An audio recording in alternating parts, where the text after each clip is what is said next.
1 Konings hoofstuk 19, bekende gedeelte van Elia, en ons begin by vers 1, saam lees. Agab het vir Isebel vertel wat Elia alles gedoen het, ook vertel dat hy al die profete om die lewe gebring het.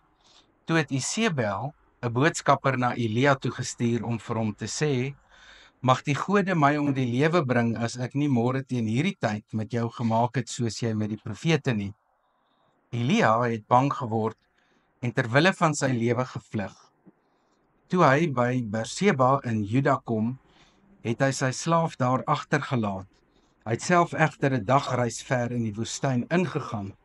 Daar het hy onder 'n besembos gaan sit en benewens hy gaan en gewens hy gaan dood. Hy het gesê, nou is dit genoeg, Here, neem my lewe, want ek is niks beter as my voorvaders nie. Toe gaan hy lê en het hy daar onder die besembos aan die slaap geraak. Toe hy hom weer kom kry, skud 'n engel aan hom en sê, word wakker en eet. Toe hy opkyk, sien hy by sy kop roosterkoek wat op warm klippe gebak is en 'n kruik water. Hy het geëet en gedrink en weer gaan lê. Die engel het 'n tweede keer aan hom geskud en gesê, word wakker, eet, anders sal die pad vir jou te lank word. Nou, hierdie gedeelte wat ons saam gelees het, is natuurlik die gevolg van hoofstuk 17 en 18, daar waar Elia die 450 Baal-profete doodmaak. Julle onthou die baie bekende storie waar hy vir hulle sê, kom ons kyk wie se God lewe, en dan het hulle die offers opgesit, en dan die Baal-profete die hele dag lank gebid vir vuur om die offers te kom verteer, en dan teen die aand sê Elia vir al sy werkers, gooi water bo op die offer, en hy het tot die Here gebid en vir die Here gevra om met vuur die offer te verteer, en dan het dit gebeur. En dan op Berg Karmel het hy daai aand toe die 450 profete doodgemaak. So hierdie ouens was regtig nog rowwe ouens gewees. So hy het toe hierdie afgodsaanbidders uitgewis. En net na hierdie hoogtepunt in sy lewe slaan hy 'n laagtepunt en hy ervaar 'n donker plek. En so donker plek is nie 'n plek waar mens graag wil wees nie. En elkeen van ons kom in ons lewe op so 'n plek waar ons voel, ek kan nie meer nie. Ek gaan sit nou maar soos Elia onder hierdie bos en ek sê vir die Here, ek het nie meer krag oor nie. Ek kan dit nie meer doen nie. Ek voel nie meer goed genoeg nie. Ek voel nie meer of ek alles in my het wat nodig is om hierdie ding wat U vir my sê te kan doen nie. En hy het dan 'n tipe van 'n geestelike depressie as hy in hierdie kondisie is. Nou regdeur hierdie gedeelte wil ek hê jy moet ons Psalm 131 in gedagte hou. Hoogmoed en selfverheffing is daar nie by my nie. Ek het rus en vrede gevind soos 'n kind by sy of haar moeder gevind het. Hoogmoed en selfverheffing is daar nie in my lewe nie.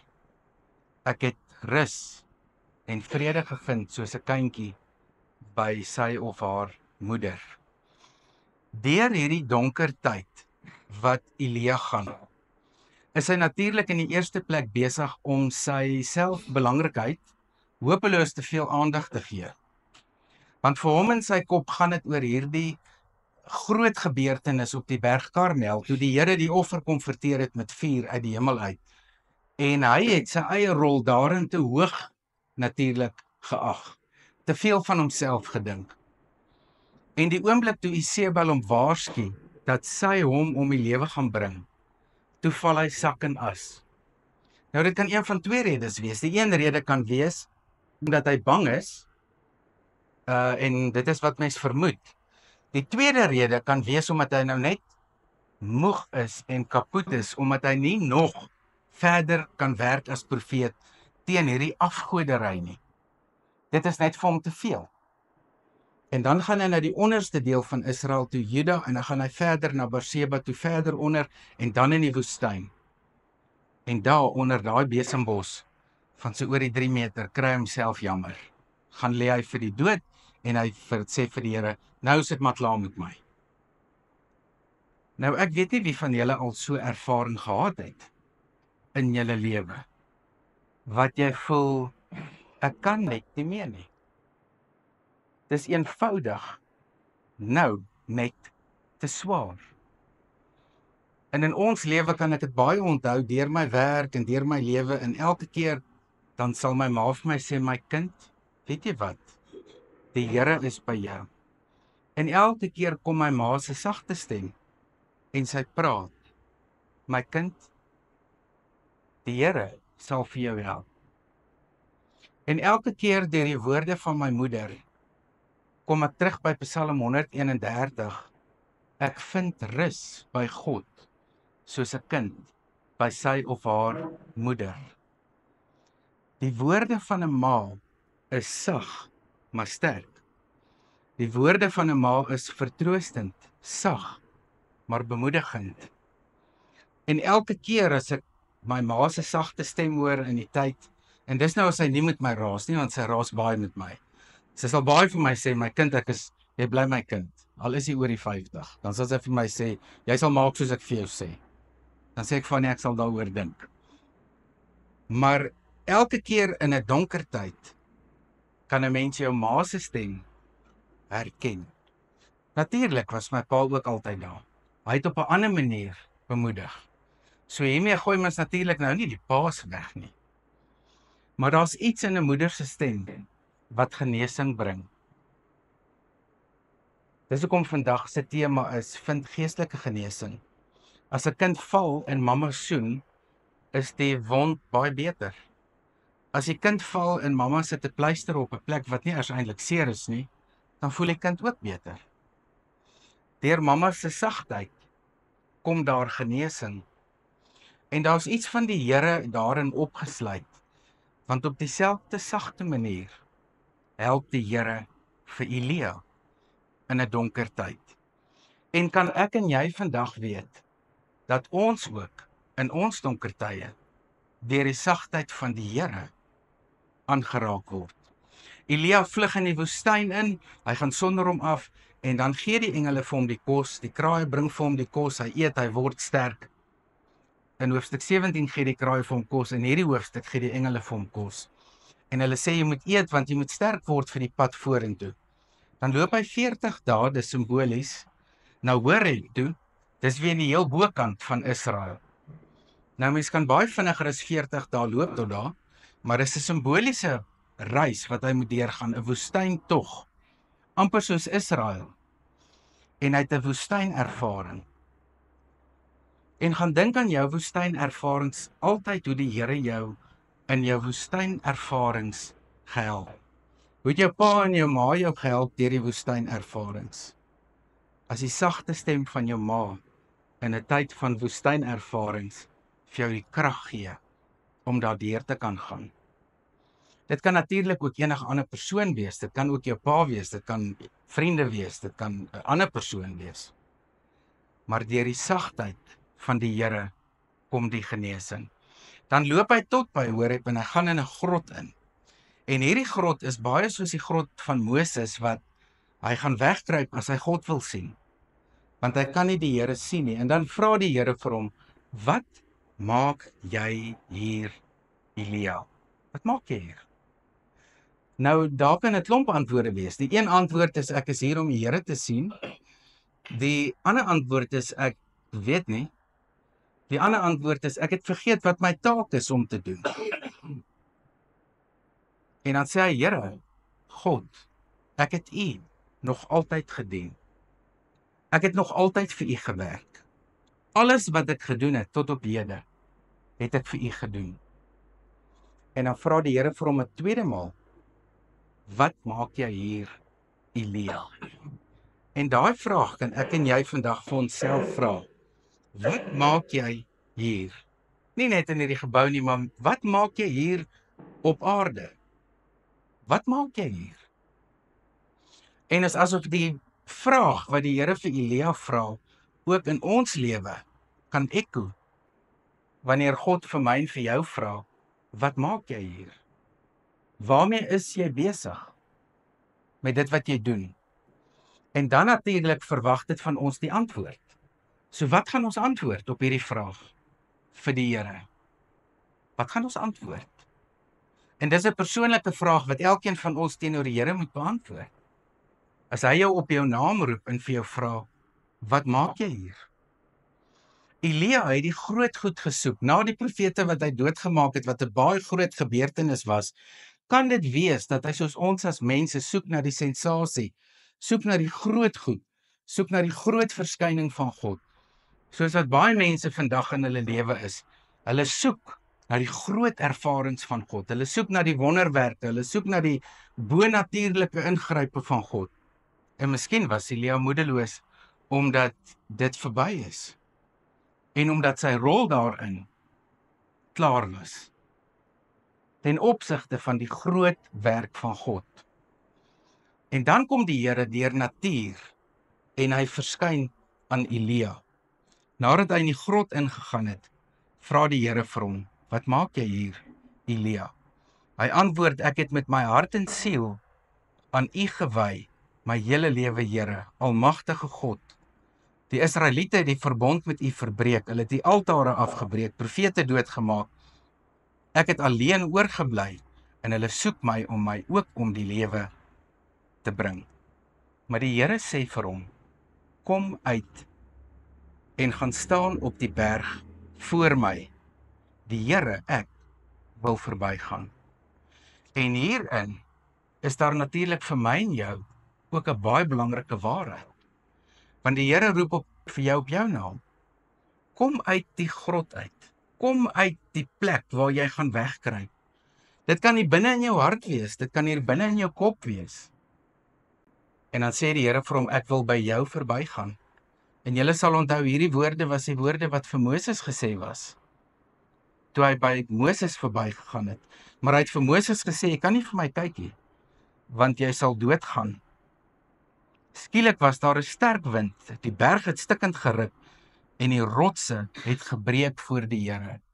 En dit is altyd wat die Israeliete gesoek het, hierdie groot verskyning van God, die teofanie, God wat verskyn, en die natuur wat antwoord, die natuur wat reageer daarop. Rotse val, dit skud. Daar's 'n groot ding wat gebeur. Maar in hierdie groot verskyning was God nie.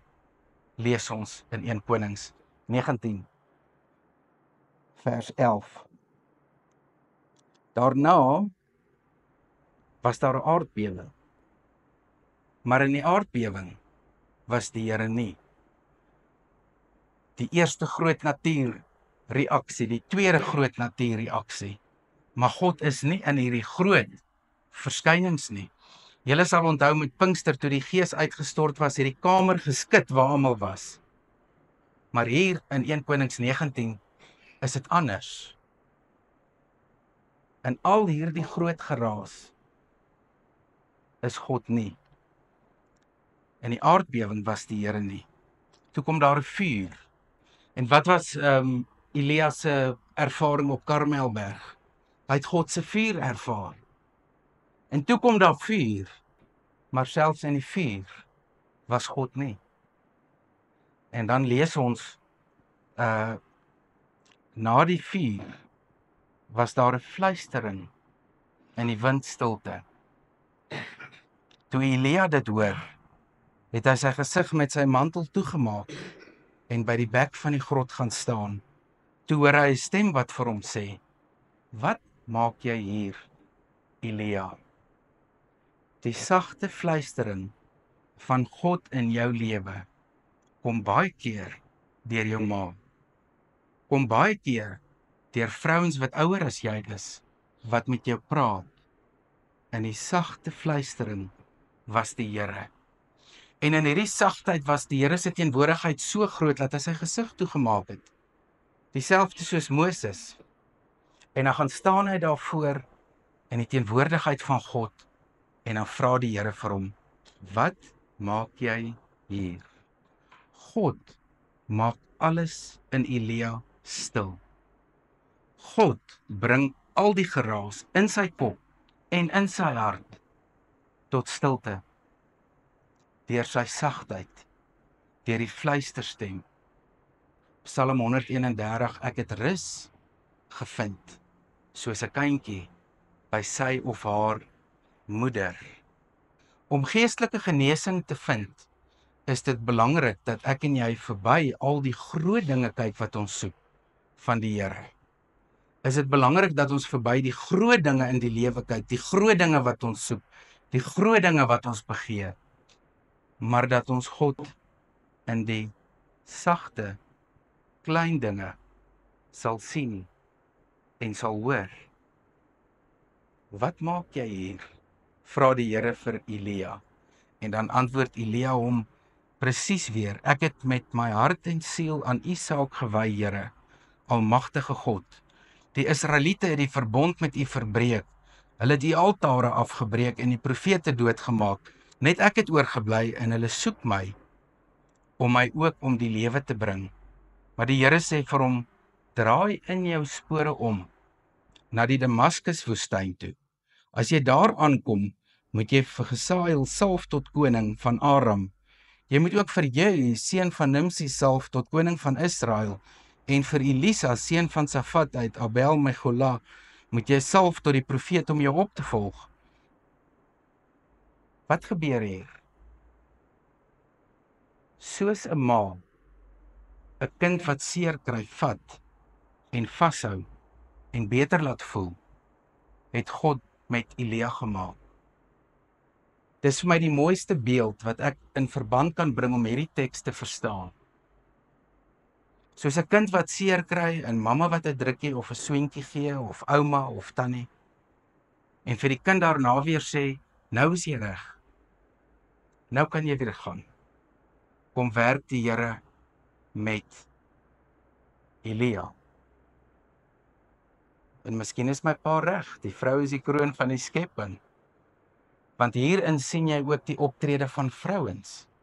Sien jy ook die optrede van 'n moeder.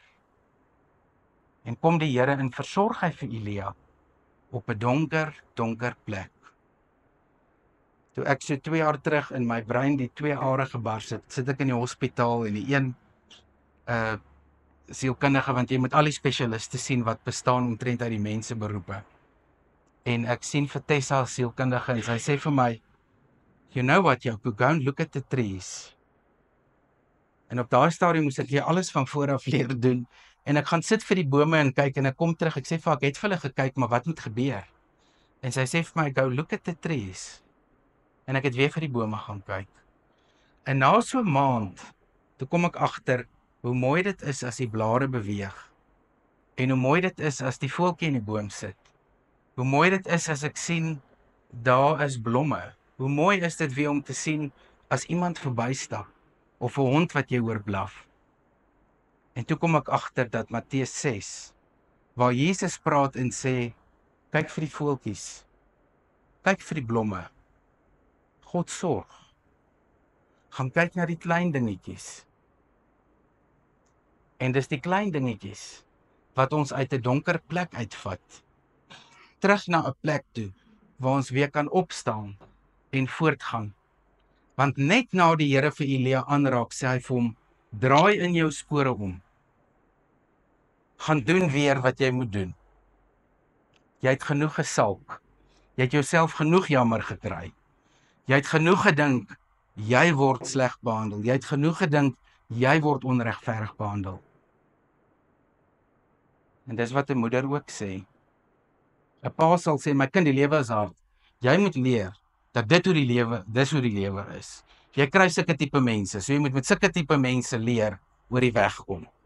Vermy dit, moenie dit doen nie. Terwyl 'n ma sal sê, kom nie my kind. Gaan nou terug. Gaan doen nou dit. Met die sagtheid van 'n moeder kom daar genesing. En op dieselfde manier in jou lewe. As jy vandag genesing nodig het vir jou geestelike lewe, vir jou innerlike mens, vir jou hart, vir jou gedagtes, laat God toe om in jou lewe in te kom. Moenie hier kom sit en sê, ek soek vandag in die diens net hierdie deel van die kerk, of ek soek net hierdie deel, of ek soek net hierdie deel nie. Kom hiernatoe om God te soek. Soek God in jou lewe. Elia was on the run. Die Here het vir Elia on the run ontmoet. Aan die hardloop. In die redreis van sy deurmekaar kop. Die Here ontmoet ons ook in die rad, terwyl ons op die hardloop is, in die draf. So die groot vraag is jy bereid om jou innerlike mens, jou geesmens, oop te maak, en na God toe te gaan? Want die Here roep vandag ook vir my en vir jou, wat maak jy hier op aarde? Wat maak jy hier, waar jy beweeg? En in die sagtheid nooi die Here ons ook uit, om na hom toe te gaan. En daarom weet ons dat die goeie Gees ons innerlik verander. Dat die goeie Gees ons genees. Dat deur sy stilte, deur sy rustigheid, ons rustig word, ons kalm word, ons perspektief kry, en ons weer tot verhaal kan kom. Soos 'n kindjie, wat by sy moeder of haar moeder tevredenheid gevind het, so tevrede is ek vandag, Here. Hoogmoed en selfverheffing is nie in my lewe nie. Die Here seën vir ons met die teenwoordigheid van sy Gees. Die Here nooi jou elke oggend, elke dag, elke minuut uit, om hom te ontmoet in die stilte en in die sagtheid.